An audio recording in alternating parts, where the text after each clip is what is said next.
आपण सगळे बेगमपूर या गावामध्ये त्या राष्ट्रीय महामार्गावर आहोत। सोलापूरवरून हा कोल्हापूरकडे जाणारा हा राष्ट्रीय महामार्ग आहे आणि त्या ठिकाणी आपण उभे आहोत।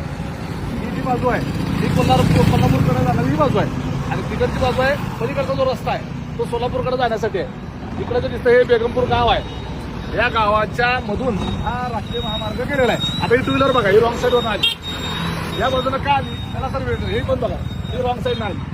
आता एक टेम्पो आलेला आहे बघा, ह्या दोन टू व्हीलर आलेल्या आहेत, ह्या रॉंग साईडनं आल्या, ह्या रॉंग साईडनं का आल्या। आता ह्या टेम्पो आलेला आपण विचारू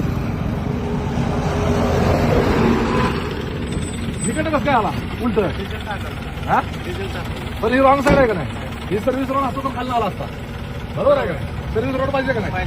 जाऊ द्या तुझ्याकडे। तर हे हा जो टेम्पो आहे आता त्याला नाही लागलं, त्याला डिझेल भरायला जायचं आहे, सर्व्हिस रोडच नाही। आता इथे कुठं सर्व्हिस रोड आहे, इकडे बघा हा हायवे आहे। एवढं मोठं बाजारपेठ असलेलं बेगमपूर हे जवळपास 10-12 हजार लोकसंख्येचं गाव आहे आणि गावाच्या मधून बरोबर हायवे गेलेला आहे। या ठिकाणी ही जी जागा आहे राष्ट्रीय महामार्गाने संबंधित केलेली जागा आहे, पलीकडे जुना रोड आहे, पलीकडच्या बाजूला इथं जो आहे ह्या गावाच्या ह्या रोडच्या बाजूने सर्व्हिस रोड पाहिजे होता, तो पण डबल साईजचा सर्व्हिस रोड पाहिजे। आणि आता त्या रोडच्या आपण पलीकडच्या बाजूला जाऊ। आता आपल्याला सुद्धा वाहनांना हे बघा आणि उतार आहे, केवढ्या स्पीडमध्ये वाहनं येतात बघा, हा हायवा टिपर ही गाडी एवढ्या स्पीडनं आली, मग उलट्या बाजूनं जर आलं कोण तर साहजिक इथं ऍक्सिडेंट होणार। ऍक्सिडेंट होऊन आतापर्यंत 20 माणसं इथं दगावलेली आहेत ऍक्सिडेंटमध्ये आणि हा स्लोप आहे सगळा, गाडीचा एवढा मोठा उतार आहे गाडीचं, एवढा धडकून कसं पडलेलं आहे बघा गाड्यांचा ऍक्सिडेंट आहे बघा इथं। आता काल परवा ऍक्सिडेंट झालेला आहे आणि हे इथं हे सगळं रक्त सांडलेलं आहे या ठिकाणचं। 1-2 दिवसापूर्वीच अजून इथं रक्त सुद्धा इथं गेलेलं नाहीये, हे रक्त दिसतंय सांडलेलं। वाहनं येतात या ठिकाणी चालूनच आपल्याला हे सुनिश्चित करावं लागते। आता या रोडच्या दुसऱ्या बाजूला आलो आपण। आता इकडे जाणारा रोड जो आहे हा सोलापूरकडे जाणारी ही बाजू आणि पलीकडच्या बाजूनं कोल्हापूर साईडला जाणार।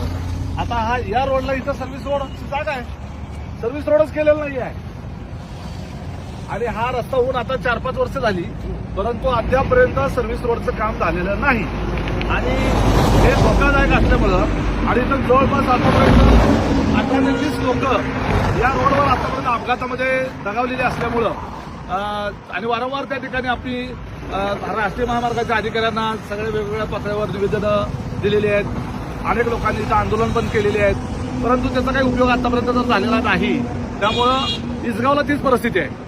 इसगाव इथं जवळ पुढचं गाव आहे टोल नाक्याच्या जवळ, त्या ठिकाणी सुद्धा असं सर्व्हिस रोडच केलेलं नाही, तिथं सुद्धा जवळपास आतापर्यंत 10-15 लोक ऍक्सिडेंटमध्ये मेलेले आहेत आणि म्हणून हे सोहाळेचा त्या ठिकाणी जायचा बायपास रोड आहे आणि त्याच्या तिथं सर्व्हिस रोड नाही आहे। तर आपल्याला काय करावं लागणार आहे, हे सर्व्हिस रोड करून घेण्याच्या करता शेवटी आंदोलन करावं लागणार आहे। म्हणून मी आजच जिल्हाधिकारी साहेबांना एक पत्र दिलेलं आहे की 7 मार्च रोजी येणाऱ्या 7 मार्च रोजी आम्ही इसगावच्या टोल नाक्यावर मोठं रास्ता रोको आंदोलन करणार आहोत आणि जोपर्यंत याचं नुसतं लेखी आश्वासन नाही तर प्रत्यक्ष काम सुरू होत नाही तोपर्यंत आंदोलन चालूच ठेवायचं, अशा पद्धतीचा आमचा निर्धार आहे।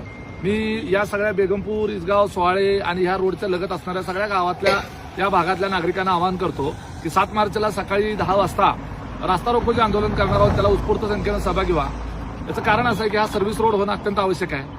आतापर्यंत कदाचित कुणाची तरी घरातली माणसं त्या ठिकाणी या ऍक्सिडेंटमध्ये दगावली आहेत, कधी तुमचा नंबर येईल, कधी तुमच्या कुटुंबातला कुणाचा तरी नंबर येईल याची काही गॅरंटी नाही। त्यामुळं या परिस्थितीचं गांभीर्य लक्षात घेऊन आपण या संदर्भामध्ये आवाज उठवला पाहिजे। निश्चितपणे आपण या प्रश्नाकडे मानवतेच्या दृष्टिकोनातून बघितलं पाहिजे आणि या ठिकाणी आता बघितलं की लोक आता आपण सहजपणे ह्या बाजूने त्या बाजू हा रोड क्रॉस करून माणसं इकडून तिकडे जातात। इथं बॅरिकेड पाहिजे, हे कारण गाव आहे, मोठं गाव आहे, त्यामुळे या साईडनं पूर्ण असं बॅरिकेड करण्याची आवश्यकता आहे। त्या नियमामध्ये तरतूद आहे, तिथं जसं बॅरिकेड आहे तसं इथं बॅरिकेड आहे, माचनूरला बॅरिकेड आहे आणि अजून माझ्या असं लक्षात आलं की कोल्हापूरपर्यंत जेवढी गावं आहेत अशी रस्त्याच्या कडेला अशी जेवढी गावं आहेत त्या सगळीकडे त्या ठिकाणी बॅरिकेड केलेले आहेत, सर्व्हिस रोड झालेले आहेत। बेगमपूरच्या बाबतीतच आणि त्या सोहळ्याच्या बाबतीतच का सर्व्हिस रोड केला नाही हे काही समजायला मार्ग नाही आणि त्याच्यामुळं शेवटी आंदोलन करायची परिस्थिती निर्माण झालेली आहे। तर मोठ्या संख्येनं या भागातल्या नागरिकांनी 7 मार्च रोजी शनिवार आहे आणि इसगावच्या टोल नाक्यावर सकाळी 10 वाजता रास्ता रोको करणार आहोत. तर आपण मोठ्या संख्येनं त्या रास्ता रोकोच्या आंदोलनामध्ये सहभागी व्हावं. धन्यवाद.